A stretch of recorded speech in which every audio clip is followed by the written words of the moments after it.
ನಮಸ್ಕಾರ. Operation Sindoor coaching ಸೆಂಟರ್ಗೆ ಮರಳಿ ಸ್ವಾಗತ. ಇವತ್ತೊಂದು ಮ್ಯಾಥಮೆಟಿಕ್ಸ್ ಒಂದು ಕ್ವಶನ್ ತಗೊಂಡ್ರಿ 2025 ಇರ್ತಕ್ಕಂಥ ಕ್ವಶನ್ ನೋಡ್ರಿ. ಒಬ್ಬ ಅಂಗಡಿಯವನು ಒಂದು ವಸ್ತುವನ್ನು 520ಕ್ಕೆ ಕೊಂಡನು ಮತ್ತು 10% ಲಾಭಕ್ಕೆ ಮಾರಾಟ ಮಾಡಿದನು. ಹಾಗಾದರೆ ಮಾರಿದ ಬೆಲೆ ಎಷ್ಟು? 520 ರೂಪಾಯಿ ಒಂದು ವಸ್ತು ತಗೊಂಡ್ಬರ್ತಾನ್ರಿ, 10% ಲಾಭ ಮಾಡ್ತಾನು ಅಂದ್ರೆ 8 ರೂಪಾಯಿ ಮಾರಿದ. ನೋಡಿ ಹೆಂಗ್ ಬಿಡಿಸ್ಕೋದ್ರ ಕೊಂಡ ಬೆಲೆ ಎಷ್ಟ್ರಿ? 520 ರೂಪಾಯಿ ತಗೊಂಬಂದ 10% ಲಾಭಕ್ಕೆ ಮಾರಿದನು. ನೋಡ್ರಿ ಎಷ್ಟು ಈಜಿ ಬಿಡಿಸ್ಬೋದು. ಇದ್ರ 10% ಹೆಂಗ್ ತೆಗೆದಪ್ಪ ಅಂದ್ರೆ ಇಲ್ಲಿ 0 ಹಾಕಿ ತೆಗೆದು ಬಿಡೋದು. ಇನ್ 0 ತೆಗೆದ್ರೆ 10% ಆತ್ರಿ. ಎಷ್ಟು ತೆಗೆದ 52 ಆಯ್ತು.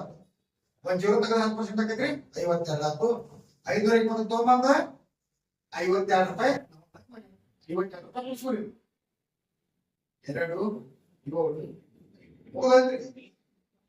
ಇಷ್ಟ 10% ಲಾಭಕ್ಕೆ ಅಂದ್ರೆ 572 ರೂಪಾಯಿ ಮಾಡಿ.